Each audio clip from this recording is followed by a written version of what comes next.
ಸ್ನೇಹಿತರೆ ನಮಸ್ಕಾರ ಎಲ್ರಿಗೂ welcome back to my YouTube channel.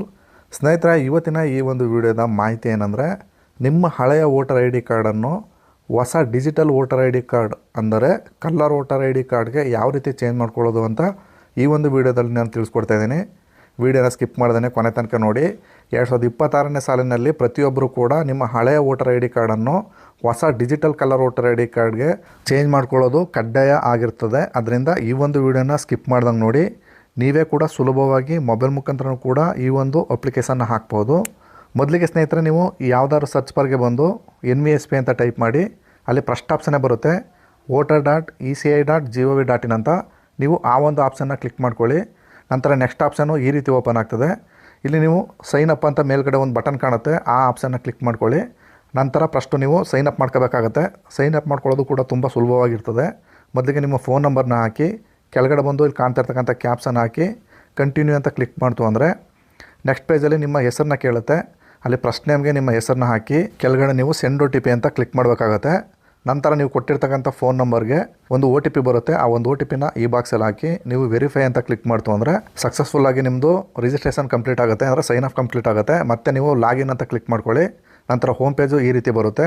ಅಲ್ಲಿ ನೀವು ರಿಜಿಸ್ಟರ್ ಮಾಡ್ಕೋಬೇಕಾದಾಗ ಕೊಟ್ಟಿರ್ತೀರಲ್ಲ ಫೋನ್ ನಂಬರು, ಕೆಳಗೆ ಕಾಣ್ತಿರ್ತಕ್ಕಂಥ ಕ್ಯಾಪ್ಸನ್ನು ಹಾಕಿ ನೀವು ರಿಕ್ವೆಸ್ಟ್ OTP ಅಂತ ಕ್ಲಿಕ್ ಮಾಡಿದ್ರೆ ನೀವು ಕೊಟ್ಟಿರ್ತಕ್ಕಂಥ ಫೋನ್ ನಂಬರ್ಗೆ ಒಂದು OTP ಬರುತ್ತೆ. ಆ ಒಂದು OTPನ ಹಾಕಿ ವೆರಿಫೈ ಆ್ಯಂಡ್ ಲಾಗಿನ್ ಅಂತ ಕ್ಲಿಕ್ ಮಾಡ್ತು ಅಂದರೆ ನಿಮ್ಮದು ಯಶಸ್ವಿಯಾಗಿ ಈ ರೀತಿ voter I D portal login ಆಗುತ್ತೆ. ನೀವು ಇಲ್ಲಿ ಕರೆಕ್ಷನ್ ಮಾಡಬೇಕು ಅಂದರೆ ಡೈರೆಕ್ಟಾಗಿ ಇಲ್ಲಿ ಫಾರಮ್ ನಂಬರ್ 8 ಅಂತ ಇದೆ ನೋಡಿ, ಕರೆಕ್ಷನ್ ಆಫ್ ಎಂಟ್ರೀಸ್ ಅಂತ.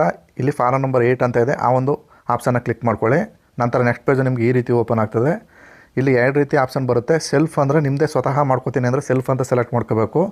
ಬೇರೆಯವ್ರಿಗೆ ಮಾಡ್ಕೊಡ್ತೀನಿ ಅಂದರೆ ನೀವು ಅದರ್ಸ್ ಎಲೆಕ್ಟ್ರಲ್ ಅಂತ ಸೆಲೆಕ್ಟ್ ಮಾಡಿಕೊಂಡು ಅವರ UGA ನಂಬರ್ನ ಹಾಕಿ ನೀವು ಸಬ್ಮಿಟ್ ಮಾಡ್ತು ಅಂದರೆ ಅವರ ಕಾನ್ಸ್ಟಿಟ್ಯೂಯೆನ್ಸಿ ಮತ್ತು ಅವರ ಹೆಸರು, ಅವ್ರ ಫಾದರ್ ನೇಮು ಅಥವಾ ಗಂಡನ ಹೆಸರು ಎಲ್ಲ ಕೂಡ ಇಲ್ಲಿ ಶೋ ಆಗುತ್ತೆ. ಇಲ್ಲಿ ನೋಡ್ಬೋದು ನೀವು ಎಲ್ಲ ಕೂಡ ಕರೆಕ್ಟಾಗಿತ್ತು ಹೆಸರು ಅಂದರೆ ಓಕೆ ಅಂತ ಮಾಡಿ. ನಂತರ ನೆಕ್ಸ್ಟ್ ಪೇಜು ನಿಮಗೆ ಈ ರೀತಿ ಓಪನ್ ಆಗ್ತದೆ. ಇಲ್ಲಿ ವೋಟರ್ ಐ ಡಿ ಕಾರ್ಡನ್ನ ನೀವು ಕರೆಕ್ಷನ್ ಮಾಡಬೇಕು ಅಂದರೆ ಲಾಸ್ಟಲ್ಲಿ ಈ ಸೈನ್ನ ಮಾಡಬೇಕಾಗಿರೋದ್ರಿಂದ ನಿಮ್ಮ ಆಧಾರ್ ಕಾರ್ಡ್ಗೆ ಮೊಬೈಲ್ ನಂಬರು ಲಿಂಕ್ ಆಗಿರೋದು ಕಡ್ಡಾಯ ಆಗಿರ್ತದೆ. ಅದರಿಂದ ನೀವು ಆಧಾರ್ ಕಾರ್ಡ್ ಲಿಂಕ್ ಆಗಿರ್ತಕ್ಕಂಥ ಫೋನ್ ನಂಬರ್ನ ಅಥವಾ ಫೋನ್ನ ಜೊತೆಲೇ ಇಟ್ಕೋಬೇಕಾಗ್ತದೆ. ನಂತರ ಸ್ನೇಹಿತರೆ, ಕೆಳಗಡೆ ಬಂದು ಇಲ್ಲಿ 4 ಆಪ್ಷನ್ ಇದೆ. ಅದರಲ್ಲಿ ನೀವು ಕರೆಕ್ಷನ್ ಮಾಡಬೇಕು ಅಂದರೆ ಸಿಂಪಲಾಗಿ 2ನೇ ಆಪ್ಷನ್ ಇದೆ ನೋಡಿ, ಆ ಒಂದು ಆಪ್ಷನ್ನ ಕ್ಲಿಕ್ ಮಾಡಿ ಓಕೆ ಅಂತ ಮಾಡಿ. ನಂತರ ರಿಜಿಸ್ಟ್ರೇಷನ್ ಪೇಜು ಈ ರೀತಿ ಓಪನ್ ಆಗ್ತದೆ. ಮೊದಲಿಗೆ ನಿಮ್ಮ ಸ್ಟೇಟು, ನಿಮ್ಮ ಡಿಸ್ಟಿಕ್ಕು, ನಿಮ್ಮ ಕಾನ್ಸ್ಟಿಟ್ಯೂಯೆನ್ಸಿ ಇಲ್ಲಿ ಶೋ ಆಗ್ತದೆ. ಎಲ್ಲ ಕರೆಕ್ಟ್ ಇದೆಯಾ ನೋಡಿಕೊಂಡು ನೆಕ್ಸ್ಟ್ ಅಂತ ಮಾಡಿ. ನೆಕ್ಸ್ಟ್ನೇ ಆಪ್ಷನ್ನು ಬಿ ಆಪ್ಷನಲ್ಲಿ ಡೀಟೇಲ್ಸ್ ಅಂತ ಬರುತ್ತೆ. ಅಲ್ಲಿ ನೇಮ್ ಆಫ್ ದಿ ಅಪ್ಲಿಕೆಂಟು ಮತ್ತು UGA ನಂಬರು ಅಂದರೆ voter I D card number already ಅಲ್ಲಿ ಸೆಲೆಕ್ಟ್ ಆಗಿರುತ್ತೆ. ನೀವು ಕೆಳಗಡೆ ಬಂದು ಇಲ್ಲಿ ಆಧಾರ್ ನಂಬರ್ ಅಂತ ಇದೆ ನೋಡಿ, ಆ ಒಂದು ಆಪ್ಷನ್ನ ಟಿಕ್ ಬಾಕ್ಸ್ನ ಕ್ಲಿಕ್ ಮಾಡಿ ಕೆಳಗಡೆ ಬಂದು ನೀವು ಆಧಾರ್ ನಂಬರ್ನ ಹಾಕಬೇಕಾಗ್ತದೆ. ತದನಂತರ ಮತ್ತೆ ನೀವು ಕೆಳಗಡೆ ಫೋನ್ ನಂಬರು ಕೂಡ ಸೆಲ್ಫಾ ಮತ್ತು ನಿಮ್ಮ ಮನೆಯವ್ರದ ಫಾದರು, ಮದರು, ಎನಿ ಪರ್ಸನ್ದ ಅಂತ ಕೇಳುತ್ತೆ. ನಿಮ್ಮದು ಸ್ವಂತ ಆಗಿದ್ದರೆ ಸೆಲ್ಫ್ ಅಂತ ಸೆಲೆಕ್ಟ್ ಮಾಡಿಕೊಂಡು ಮತ್ತೆ ಕೆಳಗಡೆ ಬಂದು ನಿಮ್ಮ ಫೋನ್ ನಂಬರ್ನ ಎಂಟ್ರಿ ಮಾಡಬೇಕಾಗತ್ತೆ. ವೆಯ್ಟ್ ಮಾಡಿ, ನಾನು ಫೋನ್ ನಂಬರ್ ಎಂಟ್ರಿ ಮಾಡ್ತಾಯಿದ್ದೀನಿ. ತದನಂತರ ಇನ್ನೂ ಮತ್ತೆ ಕೆಳಗಡೆ ಬಂದು ಇಮೇಲ್ ID ಇದ್ದರೂ ಕೂಡ ನೀವು ಎಂಟ್ರಿ ಮಾಡ್ಬೋದು. ಒಂದು ವೇಳೆ ಇತ್ತು ಅಂದರೆ ಸೆಲ್ಫ್ ಅಂತ ಸೆಲೆಕ್ಟ್ ಮಾಡ್ಕೊಂಡು ಎಂಟ್ರಿ ಮಾಡಿ, ಇಲ್ಲ ಅಂದರೂ ಕೂಡ ನಡೆಯುತ್ತೆ. ನೀವು ಸಿಂಪಲಾಗಿ ನೆಕ್ಸ್ಟ್ ಅಂತ ಮಾಡಿ. ನಂತರ ಸಬ್ಮಿಟ್ ಅಪ್ಲಿಕೇಶನ್ ಅಂತ ಬರುತ್ತೆ. ಇಲ್ಲಿ ನೀವು ಏನು ಕೂಡ ಕರೆಕ್ಷನ್ನು ಅಪ್ಲೈ ಮಾಡ್ಕೊಳ್ಳೋದು ಆಟೋಮೆಟಿಕ್ಕಾಗಿ ಸೆಲೆಕ್ಟ್ ಆಗಿರೋದ್ರಿಂದ ಏನು ಕೂಡ ಮಾಡಬೇಡಿ.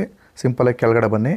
ಕೆಳಗಡೆ ಬಂದು ಇಲ್ಲಿ ಆಪ್ಷನ್ ಇದೆ ನೋಡಿ, ಅಪ್ಲಿಕೇಶನ್ ವೆರಿ ಇಂಪಾರ್ಟೆಂಟಾಗಿ ನೀವು ಇಲ್ಲಿ ಕರೆಕ್ಷನ್ನ ಏನೇನು ಮಾಡ್ತೀರಾ ಅನ್ನೋದನ್ನ ಇಲ್ಲಿ ಸೆಲೆಕ್ಟ್ ಮಾಡ್ಕೋಬೇಕಾಗತ್ತೆ. ಅಂದರೆ ಕನಿಷ್ಠ ಒಂದು ಬಾರಿ ನೀವು ಅಪ್ಲಿಕೇಶನ್ ಹಾಕ್ತಿದ್ದಾರೆ ಅಂದರೆ 4 ಕರೆಕ್ಷನ್ಗಳನ್ನ ಮಾಡ್ಕೋಬೋದು. ನಾನೀಗ ಡೇಟ್ ಆಫ್ ಬರ್ತು, ಫೋಟೋ ಮತ್ತು ಫೋನ್ ನಂಬರು 3 ಕರೆಕ್ಷನ್ನ ಸೆಲೆಕ್ಟ್ ಮಾಡ್ಕೊತಾ ಇದ್ದೀನಿ. ನೀವು ಬೇಕಿದ್ರೆ 2 ಕೂಡ ಸೆಲೆಕ್ಟ್ ಮಾಡಿಕೊಂಡ್ರು ಕೂಡ ನಿಮಗೆ digital voter I D card ಬರುತ್ತೆ. ಅವೆರಡು ಆಪ್ಷನ್ ಅಂದರೆ ಫೋನ್ ನಂಬರ್ ಮತ್ತು ಫೋಟೋ 2ನ್ನ ಸೆಲೆಕ್ಟ್ ಮಾಡಿಕೊಂಡ್ರು ಕೂಡ ನಿಮಗೆ digital voter I D card ಆಗಿ ಕನ್ವರ್ಟ್ ಆಗುತ್ತೆ. ಅಂದರೆ ಫೋನ್ ನಂಬರ್ ಕೂಡ ಲಿಂಕ್ ಆಗಿಬಿಡುತ್ತೆ. ಸ್ನೇಹಿತರೆ, ನಾನು ಎಕ್ಸ್ಟ್ರಾ ಕೂಡ ಇಲ್ಲಿ ಡೇಟ್ ಆಫ್ ಬರ್ತ್ನ ಸೆಲೆಕ್ಟ್ ಮಾಡಿಕೊಂಡು ಕೆಳಗಡೆ ಬಂದು ಎಕ್ಸಾಕ್ಟ್ ಆಗಿರ್ತಕ್ಕಂಥ ಡೇಟ್ ಆಫ್ ಬರ್ತ್ನ ಹಾಕ್ತಾಯಿದ್ದೀನಿ. ನಂತರ ಪಕ್ಕದಲ್ಲಿ ಫೋನ್ ನಂಬರ್ ಅಂತ ಇದೆ ನೋಡಿ, ಆ ಕಾಲಮ್ಗೆ ಫೋನ್ ನಂಬರ್ನ ಹಾಕ್ತಾಯಿದ್ದೀನಿ.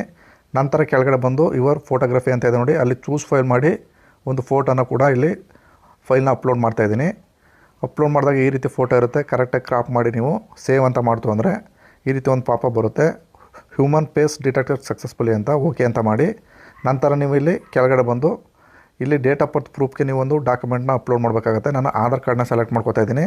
ನೀವು ಒಂದು ವೇಳೆ 2 ಸೆಲೆಕ್ಟ್ ಮಾಡ್ಕೊಂಡಿದ್ರೆ ಇದನ್ನು ಅಪ್ಲೋಡ್ ಮಾಡೋ ಅವಶ್ಯಕತೆ ಇಲ್ಲ. ನಾನು ಎಕ್ಸ್ಟ್ರಾ ಒಂದು ಡೇಟ್ ಆಫ್ ಬರ್ತ್ನ ಸೆಲೆಕ್ಟ್ ಮಾಡ್ಕೊಂಡಿರೋದ್ರಿಂದ ಡೇಟ್ ಆಫ್ ಬರ್ತ್ ಪ್ರೂಫ್ನು ಕೂಡ ಒಂದು ಅಪ್ಲೋಡ್ ಮಾಡೋಕ್ಕೆ ಕೇಳುತ್ತೆ. ಅಲ್ಲಿ ಪಕ್ಕದಲ್ಲಿ ಆಪ್ಷನ್ ಇದೆ ನೋಡಿ, upload date of birth proof ಅಂತ ಇದೆ ನೋಡಿ, ಅದನ್ನು ಕೂಡ ನೀವು ಚೂಸ್ ಫೈಲ್ ಮಾಡಿ ನೀವು ಅದನ್ನು ಮೊದಲೇ ಕೂಡ ಸ್ಕ್ಯಾನ್ ಮಾಡಿ ಇಟ್ಕೊಂಡಿರಬೇಕಾಗ್ತದೆ. ಆಧಾರ್ ಕಾರ್ಡ್ನ ನಾನು ಸ್ಕ್ಯಾನ್ ಮಾಡಿ ಇಟ್ಕೊಂಡಿದ್ದೀನಿ, ಅದನ್ನು ಅಪ್ಲೋಡ್ ಮಾಡಿ ನೆಕ್ಸ್ಟ್ ಅಂತ ಮಾಡ್ತಾಯಿದ್ದೀನಿ. ಸಿಂಪಲಾಗಿ ಇಷ್ಟೇ ಸ್ನೇಹಿತರೆ.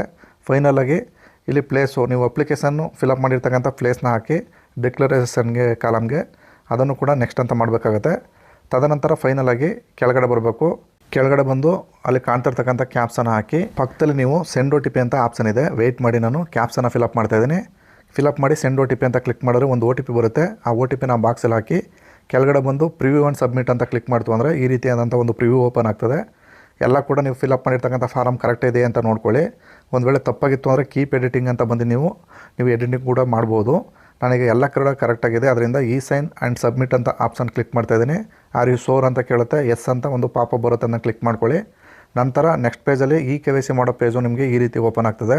ಇಲ್ಲಿ ನೀವು ಆಧಾರ್ ಕಾರ್ಡ್ ನಂಬರ್ನ ಹಾಕಿ ಇಲ್ಲಿ ವೆರಿ ಇಂಪಾರ್ಟೆಂಟು ಗೆಟ್ OTP ಅಂತ ಕ್ಲಿಕ್ ಮಾಡಬೇಕು. ಇಲ್ಲಿ ನಾನು ಮೊದಲೇ ಹೇಳೋ ರೀತಿ ನಿಮ್ಮ ಆಧಾರ್ ಕಾರ್ಡ್ ಲಿಂಕ್ ಆಗಿರ್ತಕ್ಕಂಥ ಫೋನ್ ನಂಬರ್ಗೆ ಒಂದು OTP ಬರುತ್ತೆ. ಆ OTPನ ಹಾಕಿ ನೀವು ಸಬ್ಮಿಟ್ ಮಾಡ್ತು ಅಂದರೆ ಈ ರೀತಿಯಾದಂಥ ಒಂದು ಅಕ್ಲೈನ್ಮೆಂಟು ಕೂಡ ನಿಮಗೆ ಜನ್ರೇಟ್ ಆಗುತ್ತೆ. ಈ ಒಂದು ಅಕ್ಲೈನ್ಮೆಂಟನ್ನು ನೀವು ಡೌನ್ಲೋಡ್ ಅಕ್ಲೈನ್ಮೆಂಟ್ ಅಂತ ಆಪ್ಷನ್ ಇದೆ ನೋಡಿ, ಅದನ್ನು ಕ್ಲಿಕ್ ಮಾಡಿ ಇದನ್ನು ಬೇಕಾದ್ರೂ ನೀವು ಇಟ್ಕೋಬೋದು, ಇಲ್ಲ ಸೇವ್ ಮಾಡಬೇಕಾದ್ರೂ ಇಟ್ಕೋಬೋದು.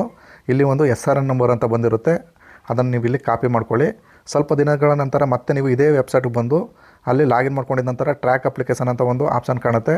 ಅಲ್ಲಿಗೆ ಬಂದು ನಿಮಗೆ ಬಂದಿರತಕ್ಕಂಥ ಒಂದು ನಂಬರ್ ಇರುತ್ತಲ್ಲ ನೋಡಿ, ರೆಫರೆನ್ಸ್ ನಂಬರ್ ಅಂತ, ಆ ರೆಫರೆನ್ಸ್ ನಂಬರ್ನ ಹಾಕಿ ಸಬ್ಮಿಟ್ ಅಂತ ಕ್ಲಿಕ್ ಮಾಡಿ. ಇವಾಗ ನಿಮ್ಮದು ಅಪ್ಲಿಕೇಶನ್ನು ಸಬ್ಮಿಟ್ ಆಗಿದೆಯಾ, ನಿಮ್ಮದು ಸೈನ್ ಆಗಿದೆಯಾ ಅನ್ನೋದ್ರ ಬಗ್ಗೆ ಇಲ್ಲಿ ಸಂಪೂರ್ಣವಾದ ಡೀಟೇಲ್ಸ್ ಇಲ್ಲಿ ಶೋ ಆಗುತ್ತೆ. ಸಬ್ಮಿಟೆಡ್ ಆಗಿದೆ, ಹಾಗೆಯೇ BLO ಅಪಾಯಿಂಟೆಡ್ ಕೂಡ ಆಗಿದೆ ಅಂತ ತೋರಿಸ್ತಾ ಇದೆ. ಅಂದರೆ ಇದು ಸ್ಟಾರ್ಟಿಂಗ್ ನೀವು ಚೆಕ್ ಮಾಡಿದಾಗ ಈ ರೀತಿ ತೋರಿಸುತ್ತೆ.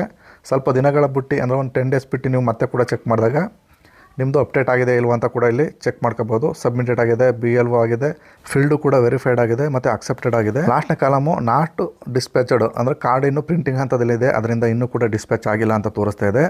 ಸ್ನೇಹಿತರೆ, ಈ ರೀತಿಯಾಗಿ ನೀವು ಚೆಕ್ ಮಾಡ್ಕೋಬೋದು, ನಿಮ್ಮ ಸ್ಟೇಟಸ್ನ ಟ್ರ್ಯಾಕ್ ಕೂಡ ಮಾಡ್ಕೋಬೋದು. ಹಾಗೆಯೇ ಕಾರ್ಡು ಡಿಸ್ಪ್ಯಾಚ್ ಆಗಿಲ್ಲ ಅಂದರೆ ಕೂಡ ನೀವು ಇದೇ ವೆಬ್ಸೈಟಲ್ಲಿ ನೀವು ಮತ್ತೆ ಇಲ್ಲಿ ಎಫಿಕ್ ಎಫಿಕ್ ಡೌನ್ಲೋಡ್ ಅಂತ ಒಂದು ಆಪ್ಷನ್ ಇದೆ ನೋಡಿ, ಆ ಆಪ್ಷನ್ನ ಕ್ಲಿಕ್ ಮಾಡ್ಕೊಳ್ಳೋ ಮುಖಾಂತರ ಕಾರ್ಡ್ನು ಕೂಡ ನೀವು ಮತ್ತೆ ನೀವೇ ಕೂಡ ಡೌನ್ಲೋಡ್ ಮಾಡ್ಕೋಬೋದು. ಇವಾಗ ನಾನು ಆ ಆಪ್ಷನ್ನ ಕ್ಲಿಕ್ ಮಾಡ್ಕೋತಾ ಇದ್ದೀನಿ. ಇಲ್ಲಿ ಎಫಿಕ್ ನಂಬರ್ ಅಂದರೆ ವೋಟರ್ ID ಕಾರ್ಡ್ ನಂಬರ್ನ ಹಾಕಿ ಕೆಳಗಡೆ ಬಂದು ಸ್ಟೇಟ್ನ ಕೇಳುತ್ತೆ, ಸ್ಟೇಟ್ನ ಸೆಲೆಕ್ಟ್ ಮಾಡಿಕೊಂಡು ಸರ್ಚ್ ಅಂತ ಕ್ಲಿಕ್ ಮಾಡ್ತು ಅಂದರೆ ನೀವಿಲ್ಲಿ ನೋಡ್ಬೋದು ನಾವು ಅಪ್ಲೈ ಮಾಡಿರ್ತಕ್ಕಂಥ ಒಂದು ವೋಟರ್ ಕಾರ್ಡ್ ಏನಿದೆ ಅದು ಸಂಪೂರ್ಣವಾಗಿ ಅಕ್ಸೆಪ್ಟೆಡ್ ಆಗಿದೆ. ಇಲ್ಲಿ ಸೆಂಡ್ OTP ಅಂತ ಕೆಳಗಡೆ ಬಂದು ಕ್ಲಿಕ್ ಮಾಡಿದ್ರೆ ನೀವು ಕೊಟ್ಟಿರ್ತಕ್ಕಂಥ ಫೋನ್ ನಂಬರ್ಗೆ ಒಂದು OTP ಬರುತ್ತೆ. ಆ OTPನ ಹಾಕಿ ವೆರಿಫೈಡ್ ಅಂತ ಕ್ಲಿಕ್ ಮಾಡಬೇಕು.